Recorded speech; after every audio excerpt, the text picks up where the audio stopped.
nice and pretty so that it's easy to swallow.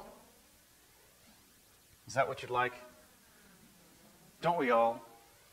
Wouldn't it be nice if life were that way?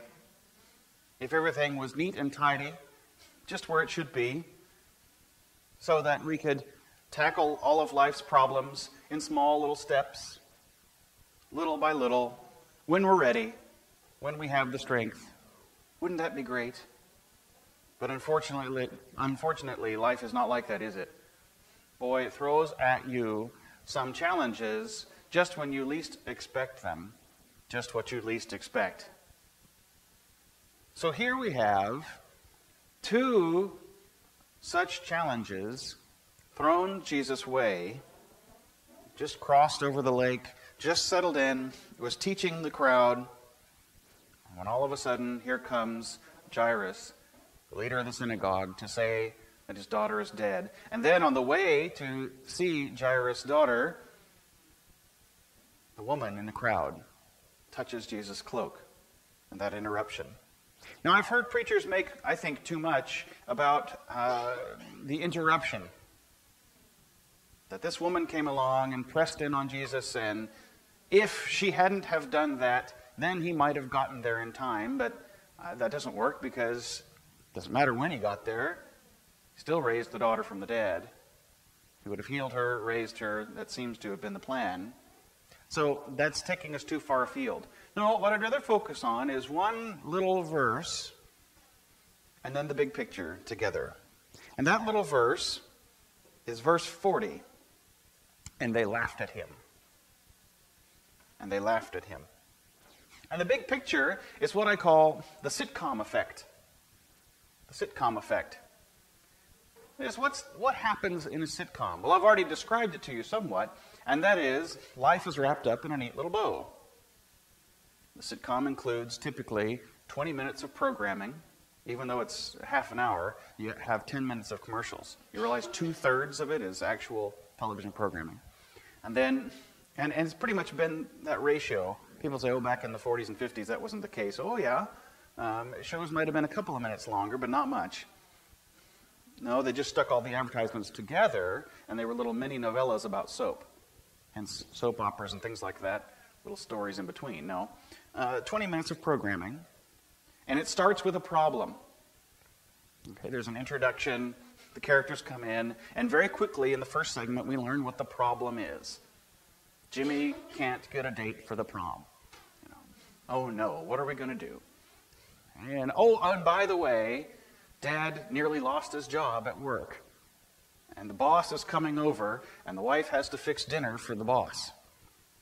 Okay, so you see the problem develops quickly, whatever it may be. And then within the course of the show, we get a middle segment usually that includes some funny dialogue, some misadventures where the family tries to solve the problem and ends up getting into more trouble.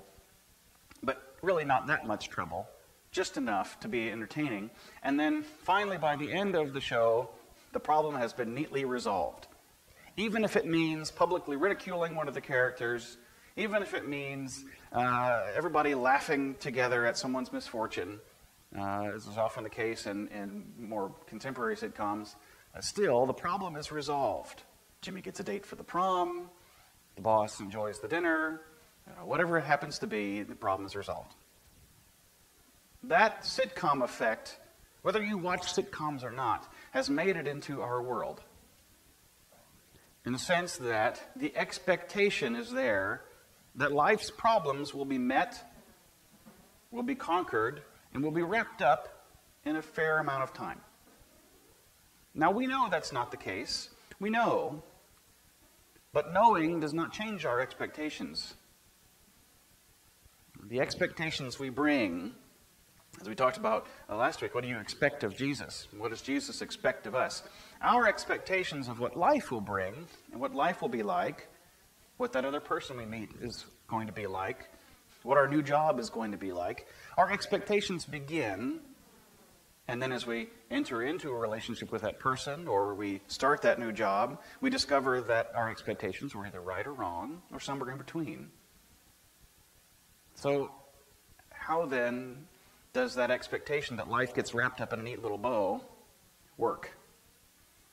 Well, I've already mentioned the sitcom effect. That's the primary driver in some cases of that. Just in the same way that you may have heard the old saw that violence on television causes violence in the neighborhoods. Well, that's really not the case. But the same kind of effect is at work. That is, when you see violence on television, you assume that there is violence in those places. Does that make sense? How many of you are Law and Order fans? Any of you? One or two? One? Okay. This is going to be a stretch for some of you then. In Law and Order, those of you who are watching it, I'll just explain it then. The cops are multiracial.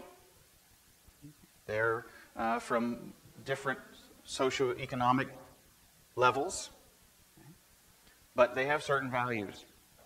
And so we assume that cops are that way. And very rarely on Law and Order do you get bad cops. Very rarely do you do. If you get bad people, they are from the wealthy strata of society or from the very bottom. The really evil folks are from up here. You know, the corporate CEOs, the folks who have enough money and power and they think they can get away with it. You know, the doctor with the head trip or whatever. And the poor, unfortunate souls down in the lower strata of life are the ones who are the tools of these in the upper strata, and the cops are kind of stuck in between. Now, life is more complex than that. There are good cops, there are bad cops, there are good people in all stratas of life, from all backgrounds, and yet the people in the producer's office who wrote that TV show, Law and Order, decided that that's how they were going to structure their show. And so it is with sitcoms, too. Everything you see on that screen has been decided somewhere. Everything that comes into your brain has been chosen. It's a conscious result of a decision that was made, or decisions that were made to make it a certain way. Doesn't always reflect real life. Even, quote, reality TV is probably the farthest thing from reality that you can find. So now, when we get to real life, how do we deal with it? We draw on the experiences of our own life, but we're also impacted by the sitcom effect, by the life that comes at us from the screen. Even if you don't watch much television, you're bombarded by images, by ideas, through your friends, neighbors who do spend time in front of the one-eyed monster, the boob tube, whatever you want to call it, the one-eyed babysitter, some parents, right? It gets into us. And as a result, then, we read stories like this in the Bible, sometimes through that lens. Like it or not, it's as if someone has put glasses on you. Maybe not rose-colored glasses, but sitcom-colored glasses. And we read these lessons and we think, aha, here's the problem. Jairus has a daughter. Here's the journey Jesus takes, and here's the solution. The girl is raised. And this Bible story even comes with a laugh track. Did you hear it in there? Okay, that was a joke. How many of you remember laugh tracks from television? Remember, the earliest sitcoms were filmed in front of someone live studio audience, unlike this one. Gosh, you people, are you awake this morning? The originals were filmed in front of a live studio audience, recorded in front of a room of people. And then they figured out that they could just record that laughter, record the or the ah, and they could play that back at the right moments and induce the home audience then to feel the same way. See, this tells you how insidious it is that in the early days of television, they were studying people's responses to the shows and figured out how to induce the right kind of responses. We get that. No one in this room has been immune to that effect. So when we read these sort of stories, we see them perhaps through that lens. And then it's tempting to think that, well, all of life is going to be like that. I have trouble. I'm going to ask Jesus to take care of it. It's going to get taken care of in a reasonable amount of time. I'm not going to have to expend too much energy, but some, and it'll all be done, tied up in a neat, nice little bow. It's not always the case. But fortunately for us, Jesus is far beyond anything we could ever imagine and steps outside of our tight little box, whether the box has a screen on it or not, outside of our neatly wrapped package into the real world, the messy world where life isn't wrapped up in 30 minutes or less. Confronts us where we live with real problems. And so let's try and get into the reality of this text just briefly. Jairus, the leader of the synagogue, begged him repeatedly, "My little daughter is at the point of death." What hope does he have? They didn't have modern medicine. How would they cure this little girl? He's putting all of his hope in Jesus at this point. Come and lay your hands on her so that she might get better. Is that what he says? No, so that she may be made well and live. He's asking for nothing less than life out of death. This is not Jimmy can't find a prom date. This is serious stuff. Does that meet you where you are?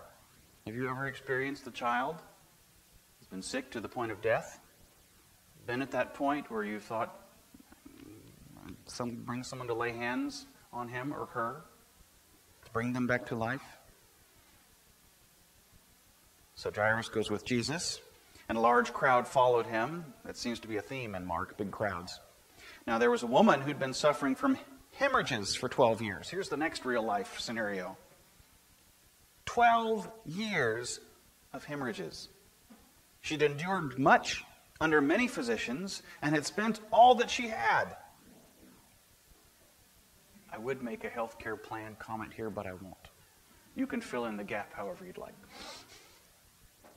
But she was no better, and rather she grew worse. She's been at this for 12 years, and finally hears about Jesus. Goes to find him, hoping against hope, pressing through the crowd. And she came up behind him in the crowd and touched his cloak. For she had it in her head. I think maybe we'd better translate it that way. She had it in her head that if I but touch his clothes, I will be made well. That's one of those inner dialogues that we tell ourselves. Don't you come up with your own inner dialogues? If only I could.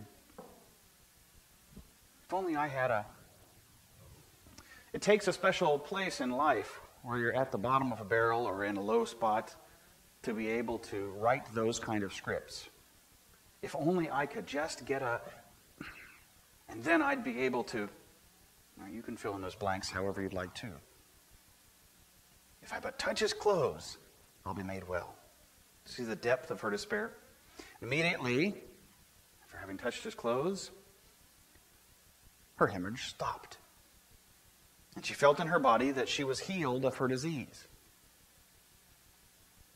No quasi-humorous wrap-up. No healing at the expense of somebody else. No, something absolutely miraculous. You don't often see miracles in sitcoms. If you do, you classify those shows as drama. They step out of the sitcom realm into the drama realm. And sometimes you don't even see miracles then, except maybe in the Christmas episodes. Or maybe if it's the right channel, an Easter show. Yeah, maybe.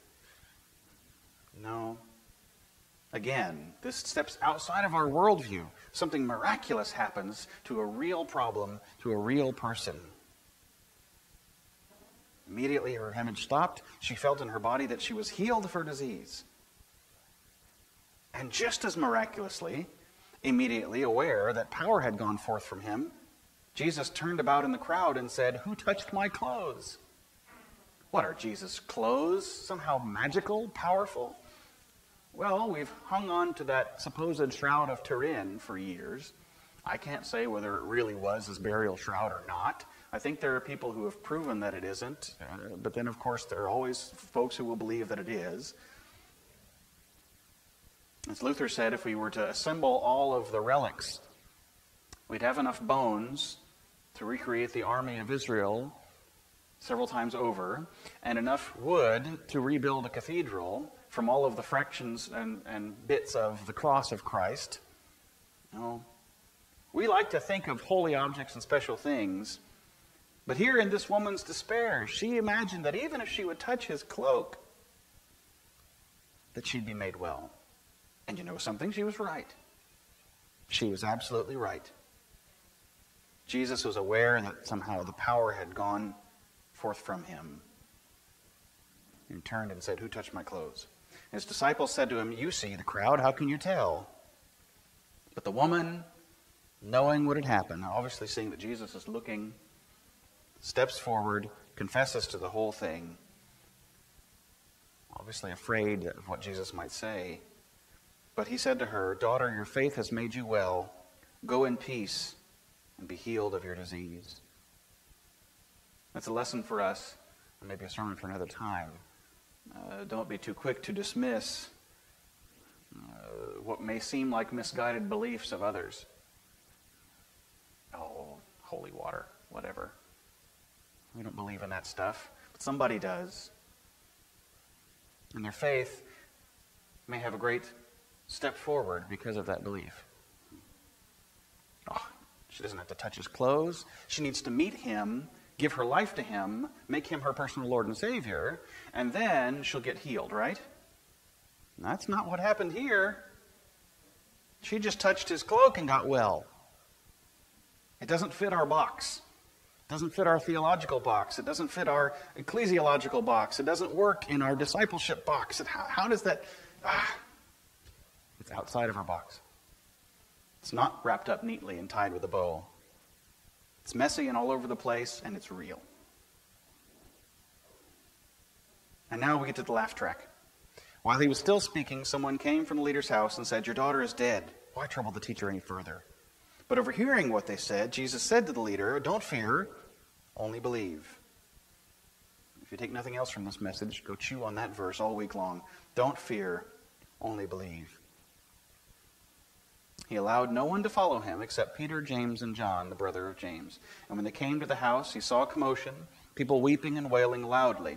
Now, in those days, you could hire professional weepers and wailers, I'm not joking, to come and be part of a funeral procession that would stand outside of your home and mourn so that everybody knew that there was death happening. It seems a little strange to our ears these days, but that's what they did then. And in some countries today, they still do it. When he had entered, he said to them, "Why do you make a commotion and weep? The child is not dead, but sleeping." Now we know, from having heard a few of these stories, that Jesus is telling us the truth.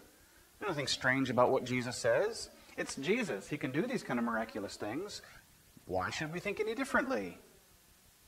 She's not dead, but sleeping. Of course he's going to go in and heal her, and she's going to get up and dance around and give her something to eat and all that. But that's not their response, is it? No, hit the laugh track button. Jesus is stepping way outside their box.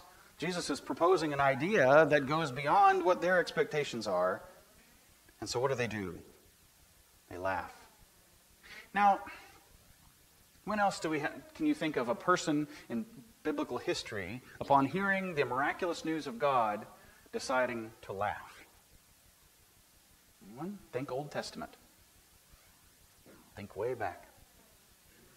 Abraham and Sarah.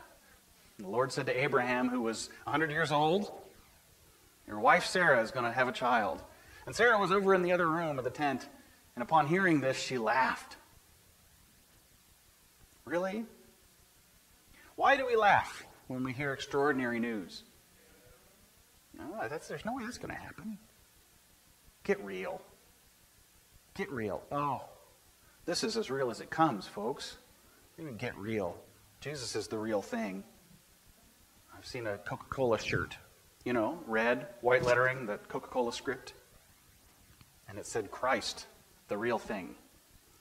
I don't know how they got away with making that. Coca-Cola would have sued them by now, I'd guess. But you want the real thing? Here it is.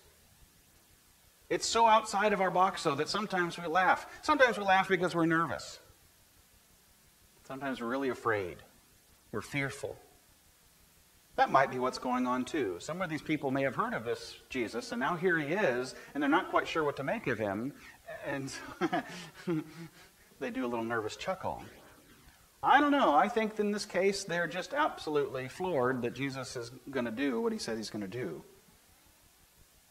What does he mean by saying he's not dead but sleeping? What do you make of that? How do you deal with that? Our inclination may be to laugh. But he put them all outside. Remember, he left the crowd behind. He only brought a few disciples with him, puts the rest of them outside. He goes in, takes the child's father and mother and those who were with him, and went in. He took her by the hand and said to her, Talitha cum, which means, little girl, get up. Immediately the girl got up and began to walk about. At this they were overcome with amazement. And he strictly ordered them that no one should know this, and told them to give her something to eat. Is that how your typical sitcom episode ends? With a big secret? Shh. Yay, Jimmy's going to the prom. Don't tell anyone. No. Once again, Jesus acts in a way that seems foreign to us, but is absolutely real to God. And in this case, you'll have to study that much, much, much more to figure out why Jesus would keep this sort of thing a secret. We talked about it last year. The message, not the miracles, that sort of thing. No, sometimes the Lord acts in ways that step way outside of our comfort zone. We shouldn't be the least bit surprised when God does something amazing. And yet, we're human. We are. We get caught by surprise. And we might even laugh. We might even be so surprised at what Jesus is saying that we're in disbelief. We may hear what sounds like the most ridiculous idea. And yet, all things are possible with God. You may have heard a friend of yours in trouble, looking for encouragement. How many of you have said to your friends, don't worry, it may seem impossible for us, but all things are possible with God? Anyone ever given that comfort to someone else? I know I have. And I mean it. And it's true. But let God do something impossible in my life and see if I remember that statement. I may be tempted to laugh too. Thanks be to God that Jesus Christ steps out of our box, gets out of our sitcom glasses, gets into our world in a real and powerful way, defeats death, promises us hope beyond what we consider the end of this life, far into the next. Amen.